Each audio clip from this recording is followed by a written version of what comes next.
Hey guys, welcome back. Today we are going to look at a technique that I really like and use a lot, and that is PBR rendering for 2D textures, or as I like to say, PBR rendering for everything. Um, so, the reason that I really like this is because one of the things that I ran into a lot, especially when I was learning and kind of getting started with things, was I found it was very difficult to get the coloring to kind of pop the way that I wanted to, and to have some depth in my image that wasn't washed out. So it took me a while, but eventually I figured out this technique, and I wanted to share it with all of you today because I think it's pretty cool, and hopefully it can add a little bit of pizzazz to whatever you guys have going on. So as you can see here, we got a pretty simple network generating this pretty cool result. We will get into all of the little intricacies as always. So I'm just going to get rid of all of this.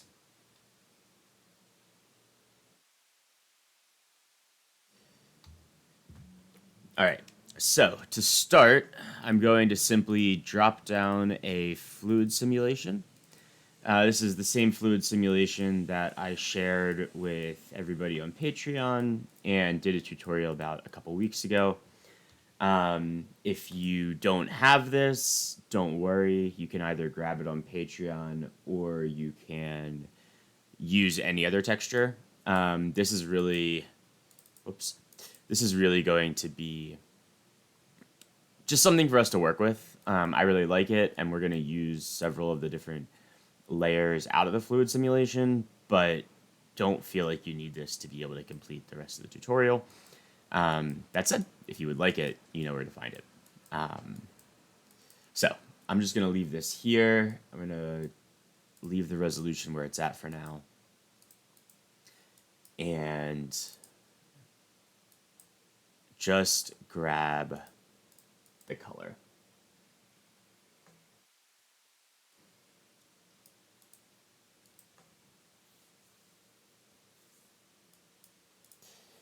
So just to kind of illustrate what I was talking about before, this fluid, geez, this fluid simulation is a great example of what I was talking about when I said I was kind of having problems rendering things and getting them to look the way that I wanted. For example, fluid sim's awesome, right? We love it. It's cool. If I make our noise translate a little bit, it'll look all right. Maybe times 0.1, it'll look okay. But it's super bright. It's really washed out. You can see that, I don't know, it just looks pretty unprofessional. And I actually think that this kind of washed out look is, in many ways, I think it kind of signifies who is just getting started from people who've been around and doing it a bit. So I really wanted to make it a priority for myself to be able to figure out a way around this.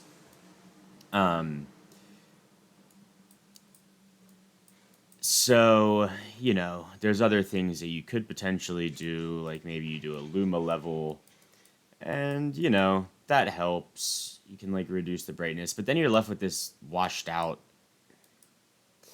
kind of gray, like almost, I don't know, milky, weird opacity going on. I just don't like it. So, what we're going to do is leverage our PBR rendering abilities in TouchDesigner to just render this texture in a way that will allow us to both add more detail and interest to the image while also making the render look a lot sharper. So, to do that, we're going to create a quick render setup. We're going to use a rectangle SOP. I'm going to turn this off for now. We're going to use a rectangle SOP. We're going to set the size to 1 for the X, and then we're going to set the size Y to be aspect corrected. And the way that we'll do that is by referencing the operator null1, just saying op null1.height. And if we just evaluate that quick, we'll see that that pulls in the Y size of that texture, which is very handy. And I'm just going to divide it by op null1, not weight, but width. And this is going to give us an aspect corrected rectangle no matter what input resolution we're working with, which is great. So just for an example, if I make our fluid 500 by 500 instead, or 900, 900 by 1600, and pulse, then we can see that our rectangle is aspect corrected, just as we wanted.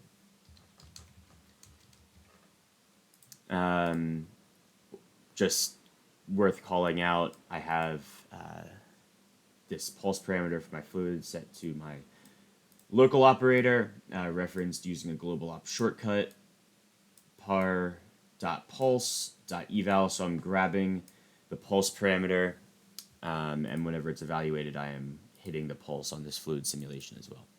You saw that was just there when I dropped it in. It's because I have it saved this way. Anybody interested in global op shortcuts and leveraging that functionality for your own projects so that you can keep all of your pulse parameters neat, feel free to check out the video that I released on that topic pretty recently. I'll drop a link in this description too. All right, so we got our aspect corrected ratio. We're going to drop an attribute create because we know that we're going to be working with PBR, which means we'll need our normals and tangents.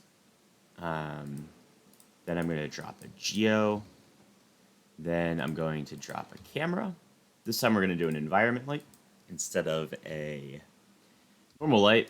And then I'm going to drop a render and then Alt-N for a null. And then I'll press D to view that null. And now we're looking at a background, which is great. So a couple things that we can do here. First, we're going to drop in a movie file in. Point this at, I'm just going to use this cloudy ocean that I think everybody should have. Alt-N again to make a new null. Call this env map.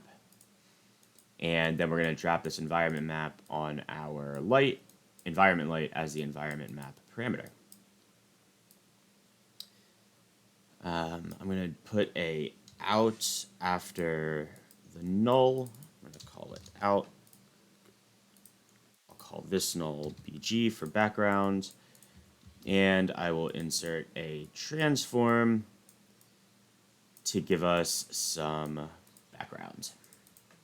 So comp over background color on, set the background color with an alpha of 1, and now we're getting there. We still don't see anything on our rectangle, and that's because we need a PBR mat, so we'll drop that down and apply it. There's nothing really there, so it doesn't look like much at the moment, but that's okay. And I guess I will, to get us working, grab this null value, or sorry, grab this color from the fluid, select it, make a null with Alt-N, call this color, and then drop it on my PBR as a base color map. And now we can start to see something working a little bit. So before we get going any further, I'm going to create a component for us to work on as we go through the rest of this. So I'm actually going to keep my null1 close to the rest of this. And then I'm going to just create a null using middle mouse click on this out. So this null is going to be on the outside. This null is going to be on the inside, and the fluid sim will be on the outside. So I'll select everything in between, right click, collapse selected, and I will call this base. I will call this base PBR render everything. Then I'm going to click on it. I'll customize the component, and we'll just move that over here for now. Jumping back down into our base, we can make a few changes. So one of those changes is going to be parameterizing our environment light dimmer. We're going to make that range go to 5 and default to 1. That's great. I'll open up these parameters too so we can keep an eye on those. So now we can see that our dimmer will control our environment light intensity, which is very helpful. We also want our rectangle to be taking up the entire screen. So I guess you probably won't need to transform after this, but that's all right. We're going to go into our camera. We're going to set the view to ortho. And we're going to set our ortho width to 1. Now, if I get rid of these, we can see that if I just adjust the camera ortho width, we can see that 1 really is, especially if I scroll very slowly, you can see that 1 actually is exactly where this rectangle is taking up the entire width of the screen. That's super handy. And the reason that we wanted to make the rectangle aspect corrected was so that when we changed our resolution from something like 500 to 500 and then reset our simulation, well, nothing's happening here, and that is because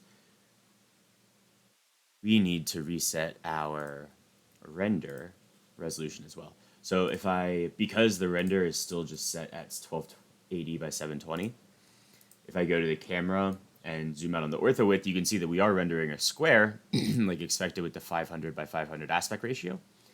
But an ortho width of 1 keeps us very zoomed in on the square, because our rendering viewport resolution is not aspect corrected as well.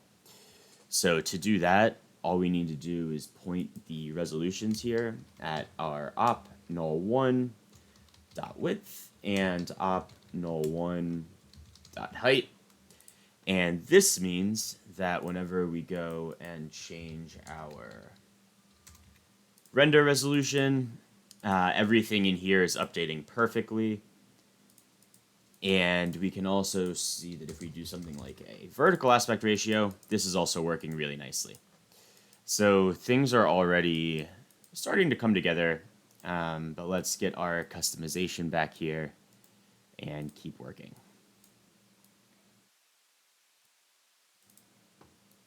All right, so we've got our render all set up. We have our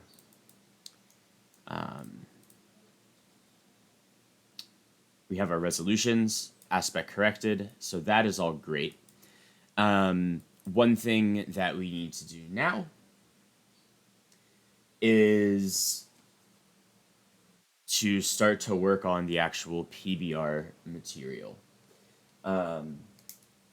So now we can work on that.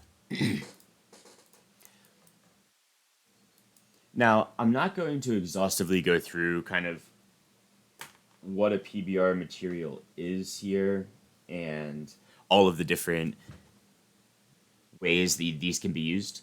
There's a lot of information about that, and I will potentially do a tutorial on it in the future, but I think it's been pretty well trodden ground at this point. So I will say if you're interested in the overall basics of PBR rendering and some good uses, I'll put some references to check. And if there are some questions, I can make another tutorial about it. But for now, I'm just going to work with the PBR material. You're not really going to need to know how the PBR kind of framework actually works to be able to follow along and do this. So don't stress, but did want to disclaim I'm not going to be going super into depth on every aspect of the PBR, just the ones that we need for our tutorial. So with that said, we do need to have a very brief tour of the PBR shader to be able to understand what's going on and use it a little bit for our purposes. So I'm going to just drop a substance, and I'm going to set the substance graph to concrete. So this is going to be a preloaded substance. Everybody with TouchDesigner should have that. You can see we're pointing at our samples folder, but there's a ton of substances you can get on your own. And I can also drop those links in the descriptions. So substance links. One thing that is easy to forget to do is to change the resolution of your PBR substance. So I'm going to pause and save, because sometimes when we increase the resolution by a bit, our GPUs freak out. I'm going to make it 2048 by 2048, and then we can press play again. Middle mouse over here. It looks like that did not quite work. And that is potentially because of the substance top that we're using.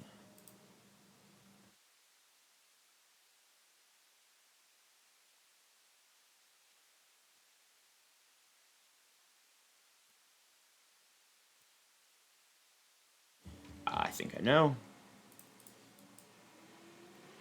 Yeah, okay, cool. So actually the substance top itself is going to have a size that's a little bit different and used to display the textures like this. But if we use the substance select and select different layers out of it, we can see we're actually running at 496 by 496. 4096 by 4096. Okay, so I'm going to drag and drop this substance top just right on the PBR, and I'm going to get rid of our color map for now. So what a substance top really is nothing but a series of layers. So we're going to make this back to a square, jump down in here. Maybe I'll make it a little bit higher res square. So things look nice, cool. So a substance top, or a substance material, or a material, is nothing more than a collection of layers. Each of the layers is a texture, and then the PBR shader itself is a lot of the math, the magic, that takes the different layer inputs and then creates the actual visual effect that you see in rendering from those inputs. Substance select will let you grab a couple, or any really, of those layers and extract them. So we can take the base color, the normal, the roughness, metallic. Now, if you're brand new to PBRs, you may be wondering what roughness, metallic, or normal, etc., ambient occlusion means. And what they mean are basically metallic and roughness are both surface parameters that the PBR shader takes as inputs and uses those metallic and roughness parameters on a per pixel basis to perform lighting computations that will either absorb or reflect the lighting from the scene based on that material's properties at that specific point of evaluation. So we can take a look here by dropping this substance select onto our color, dropping this substance select onto our metallic. I'll get rid of the main substance. So now we only have what we are dropping in from the selects. And I'll grab the normal as well. So you can see right there that when I add the normal map, which I can just Control Z, Control Y, adding the normal map does really change our texture and adds a lot of depth, right? The reason for that is because we're reading in these normals, which are then used to perturb the direction of light as it's reflected across the scene in the shader. And that is what will lead to perturbation of the light and ultimately these shadow effects. What's really cool is that that is all done in the shader. We're not actually deforming the geometry at all, so it's pretty cheap as far as things go.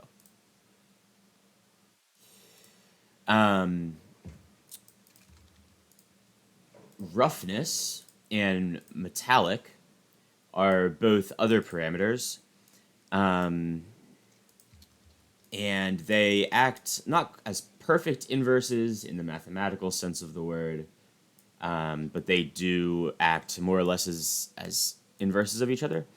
So I'm just going to grab the roughness and the metal and add a null after each of them. We'll call this metal. I'll call this rough. And we'll drop our metal here and our rough here. And now we can see what happens if we change these a little bit. So first thing we can do is just drop in a level. I guess I'm going into a lot of the PBR stuff. Oh, that's all right. We can drop down a level, and just by changing the brightness, or actually, let's change the gamma instead.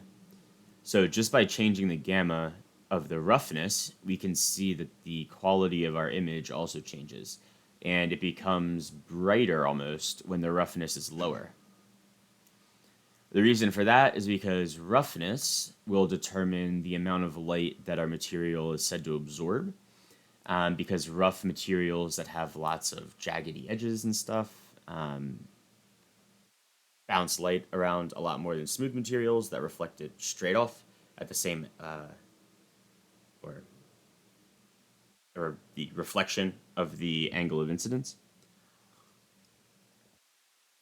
So a very rough surface will scatter the light, and it will become less bright as a result. So that's what roughness is. And we can potentially see it even better if we just completely use a noise instead. And yeah, we can see that the areas where we have higher roughness are darker, lower roughness are lighter. And if we drop this to metallic, this noise, we can see something similar, but not quite exactly the same. And so if I open this, so our concrete material is not metallic at all. And that kind of makes sense because it's concrete. So I'll change this graph to something like wood. We'll have to let it recalculate. And now we can see maybe we have some metal. Oh, we still don't. That's all right. So if we overwrite that and make some metallic input from our noise, we can soften it just a little bit. We can see that the areas where the metallic is 1 are a little bit shinier and more lustery than the areas over here where the metallic is 0, which are dull and flat. So it'll be yeah, there we go. Now if I turn on 32-bit float and play with the amplitude a little bit, we can see this is just being made even more obvious. So that's what's happening with metallic and roughness. Roughness is basically going to make it less shiny, which we can see if we do this. So I'll just reset some of these parameters real quick and turn this back to 8-bit fixed.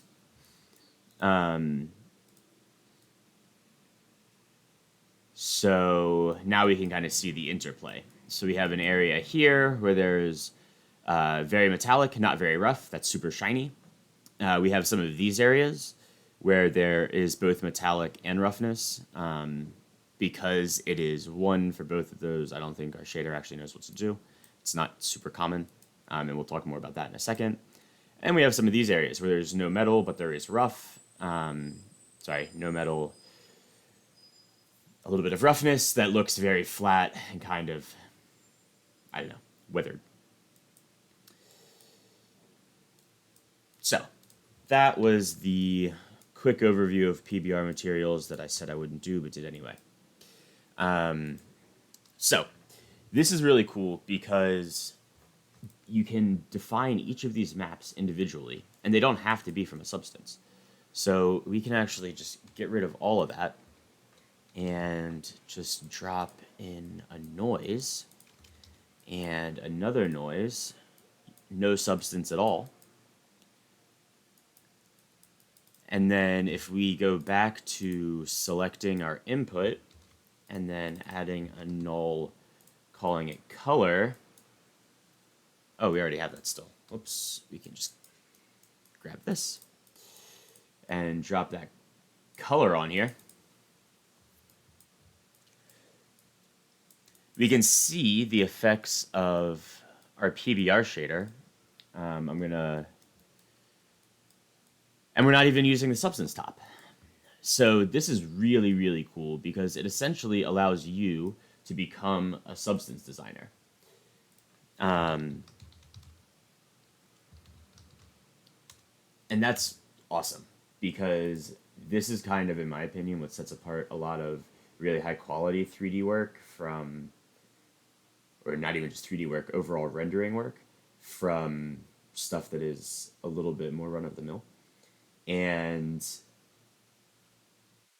there's softwares like this, Adobe Substance Designer, that basically serve to allow you to, in a node-based environment, create these different maps and then compile them together to make your own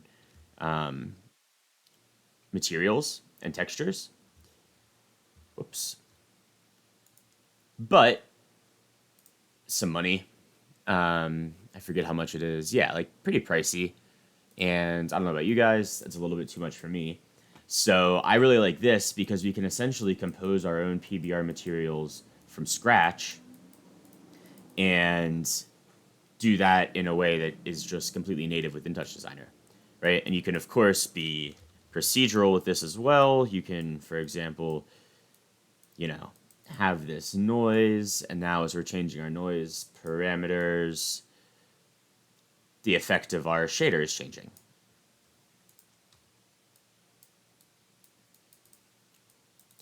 Now, there's a lot to be done with that, and designing your own materials from scratch is super interesting, but the topic of another discussion. What we're going to do today is figure out how we can take this single input texture here and use that to create all of our different input channels for our PBR so that we can wire in any texture and have it nicely PBR rendered. So I'm going to continue building out kind of what we have here. I'm going to get rid of this noise. Well, I'll leave them for now. But I am going to copy and paste this null, and I'm going to call it bump. And then I'm going to copy and paste the null again, and I'm going to call it amb oc. And I'll drag this on my bump map and my ambient occlusion map. All right, so now things are looking kind of wild, and that is because we have just random stuff in here for our different textures. I'm going to start first by simply making constants and wiring that into my ambient occlusion, my roughness,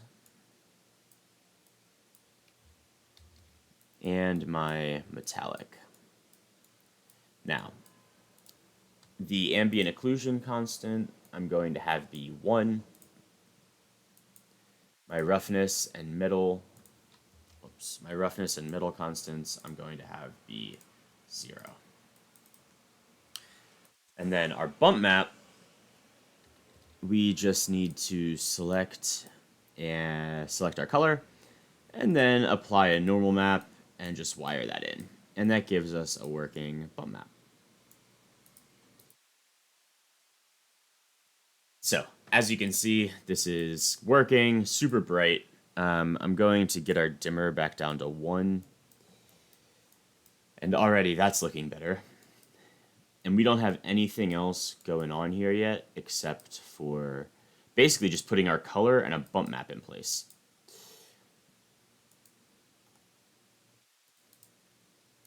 And yet, we are already looking so much better um, than just this raw output of our fluid. So, let's make it even better. Now, what I'm about to do, there are truly a million different ways. This is a easy way that I found works across a range of textures, but it is not going to work for every single texture. You're probably going to have to tweak this a little bit to make it perfect for exactly what you want. And there are almost certainly going to be better ways to do this for any specific singular texture.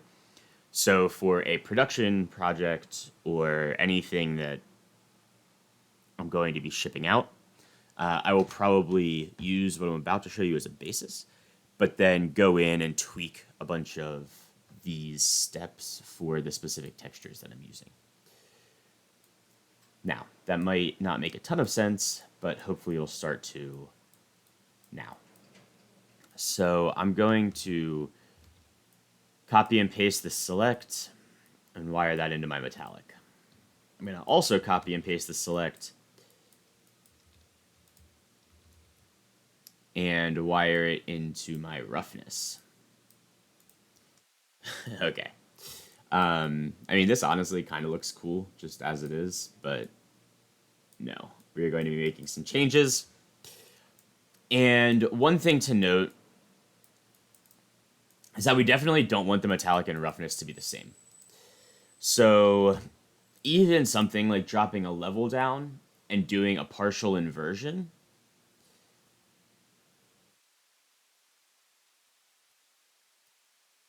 will start to help. And then what I'm going to do is just put a mono here in front of our metal. And then I'm also going to put a mono in front of our roughness. But after the invert, right? So if I didn't have this, our metallic and roughness would still be exactly the same. But because I'm inverting one of them, and to be clear, I could do it the opposite. Because I'm inverting one of them, it is different. And I like that a lot.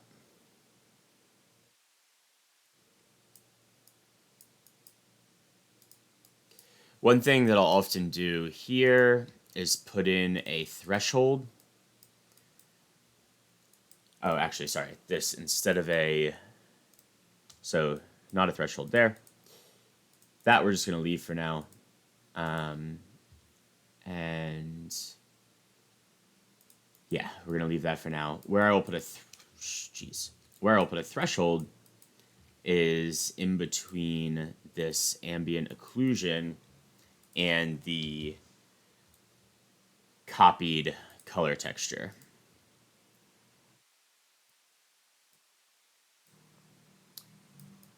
Now, if we play with this ambient occlusion and make it a lot softer, and then turn this comparator to greater. No, maybe not. Yeah, okay. So now, as we turn our... So just to be clear, we dropped a threshold, comparator, less, threshold 0, soften 1. Now, as we turn our threshold up, we can see the dark spots of our rendered texture become darker and more defined. And that will be a cool way for us to add some depth. So I'm going to parameterize that threshold. I'll call this occlusion threshold. We've already parameterized the dimmer.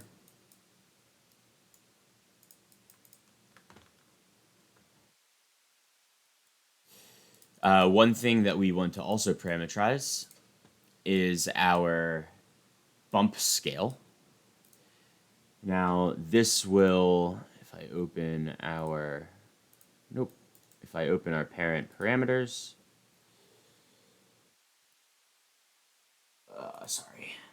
if I open our parent parameters, changing the bump scale is going to change the weight of the normal map in our shader. So you can see this is making a huge difference. I like something around like 2 or 2.5 as a standard. And occlusion threshold, maybe we'll do 0.05.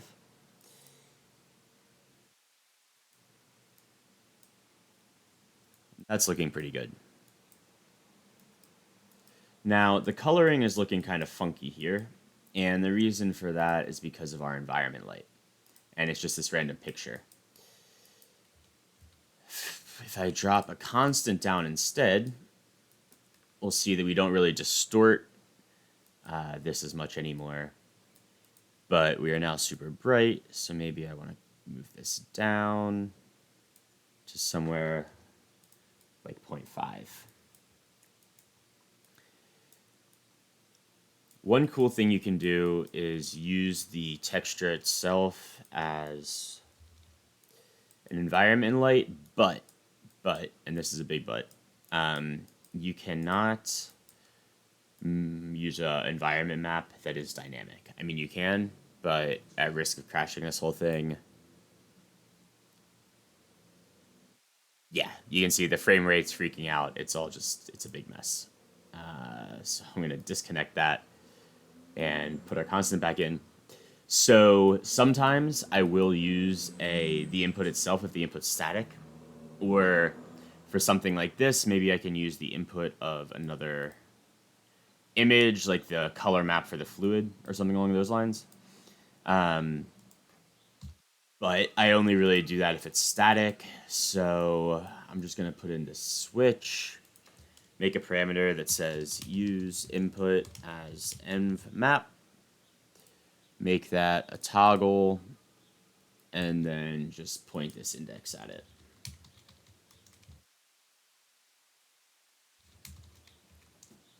Just like that.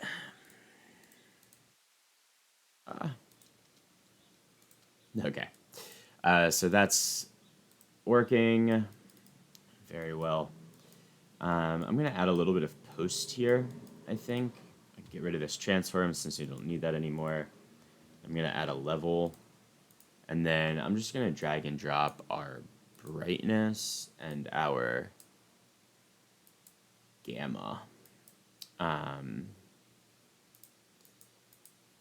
Down here, so if we turn the dimmer back up to 1, we can use the brightness and gamma to correct ourselves a little bit more.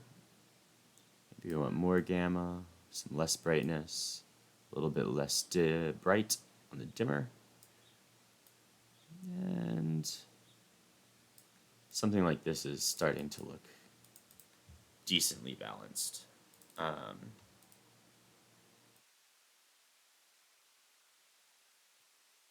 Yeah, something like that.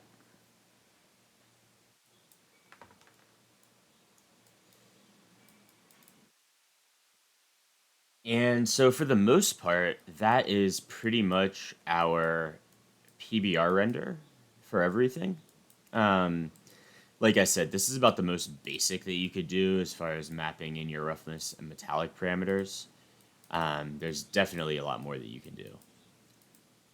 And so the last thing that I'll do as we're setting all of this up is parameterize our maps. So to do that, I'm just going to drag all of these maps over here. And while I'm doing it, I'm going to set their default parameters, or the parameter default values, to be these lookup textures. So for example, my base color, I'm going to default to the operator inside of this component named color, which is this one.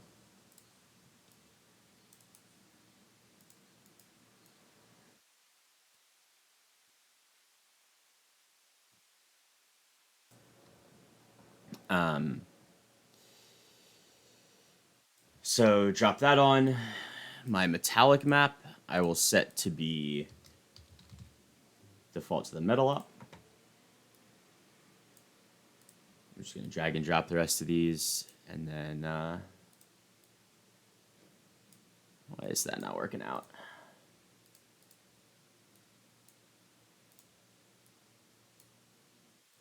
Okay, I'm gonna rearrange my parameters a little bit.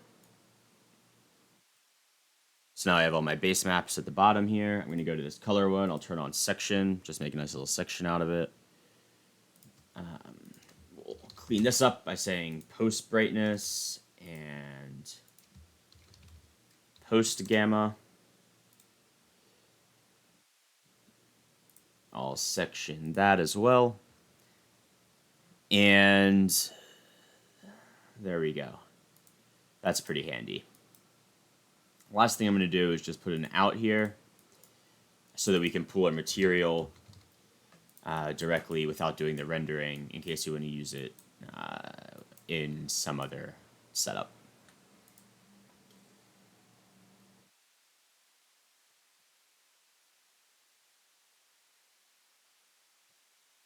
All right, so yeah, that's pretty much it for this effect. I'm now going to just go through a quick usage example to finish this out. So we've got everything parameterized. We've got our fluid simulation.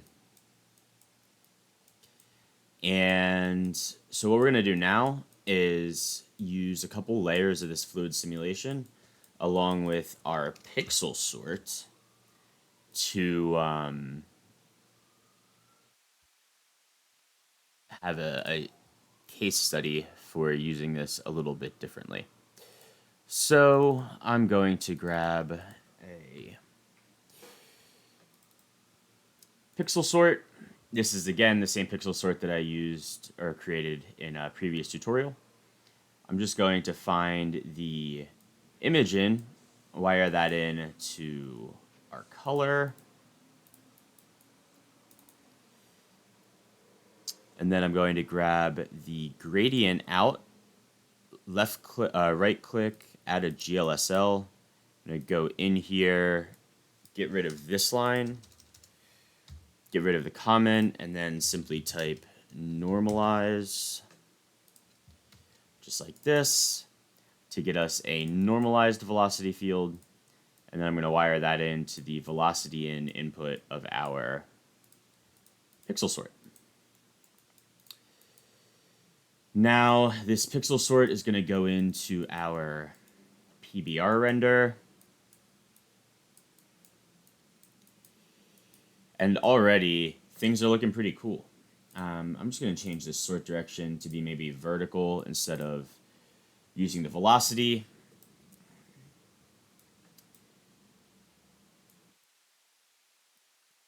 And already, I mean, compared to this, like we're really seeing it pop and things are cool.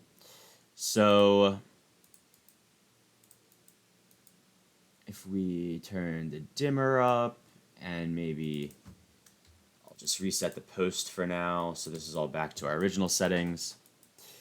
So where the power of this comes in, let's say we want to grab some of our other layers from the fluid and use these to add some differentiation. So this is our curl. This is our divergence. This is our normalized velocity. And then this one is our pressure. And that's all nicely labeled as well. So I will do something like select this curl and the divergence maybe. Cross the two of them. Add a level. Make the opacity pretty low. Something like maybe actually opacity 1. I'll make the brightness like 0.01. And then I will call this metal. And I'll point this right here. And so just as easy as that, dragging and dropping, we can see the fluid simulation details are on here in our metallic. And if we want to go back, it's as easy as right-clicking and resetting parameter to our default. So now you can see that some of these cool like textural features are apparent from the metallic. I could select the, oh shoot, what have I done? There we go. I could select the pressure and then put that into a feedback to a null with Alt N. I'll call this rough. I'll drop this on there. I want my feedback to actually be coming out of my PBR render. And then what I'm going to do is use a threshold. And then this threshold will soften a bit and play around with the actual threshold itself and use this to set the roughness. I really like doing stuff like this because it means that our roughness is actually a function of our output. So everything becomes a little bit more dynamic and closed form. We can turn our dimmer down just like a little bit.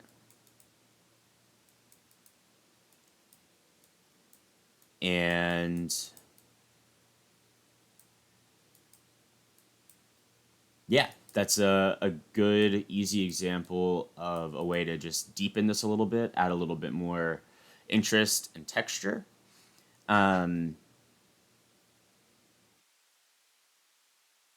Yeah, and just be able to have some nice, crisp, balanced outputs for 2D textures. And then, I guess, just to show that this is not simply usable for this, I will just copy and paste that. I'm just gonna make like something super quick. A noise, put it on, not monochrome. I'll make it 2048 by 2048. Drop the harmonics. Make the period much bigger for this new noise that I just copy and pasted. And then I'll wire that right in here. And then I'm just going to reset this to the default parameters for my roughness and my metal. And there we have it. Now, this isn't terribly compelling. We want to reset. Oh, I forgot to. There you go.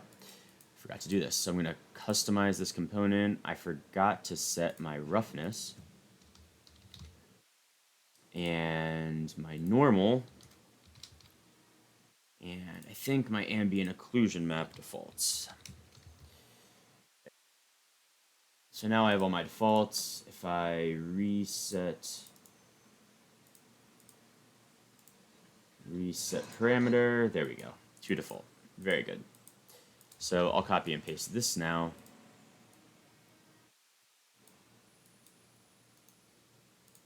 Wire the noise right up into it. Have our output. I don't actually need this PBR. There we go. So now I just need to reset this parameter. And now we can see things looking a lot better already. Now, last thing I'll do is maybe copy and paste this noise again. Wire this in, this time to the top. Wire this in. I'm going to make this noise be output input minus noise. Make the noise scale something pretty low.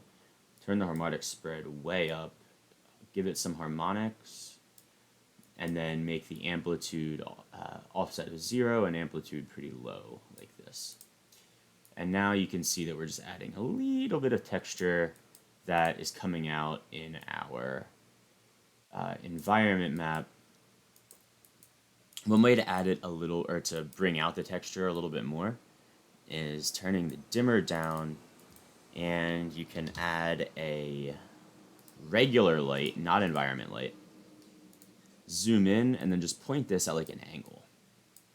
And you can see that as I move this light around, it is casting some rays that are hitting our PBR substance. And that leads to these nice kind of localized spectral effects. I'm forgetting the word. There is a word, but I forget what it is. And then the bump effects, which are, you probably can't see that after the compression, but the bump map effects are more pronounced once we have that other light in, because again, the entire point of the bump map is perturbing incoming light rays. So this is just to show that this is a pretty modular technique, and like I said, it's one that I use pretty consistently across a lot of projects. Oops, didn't want that.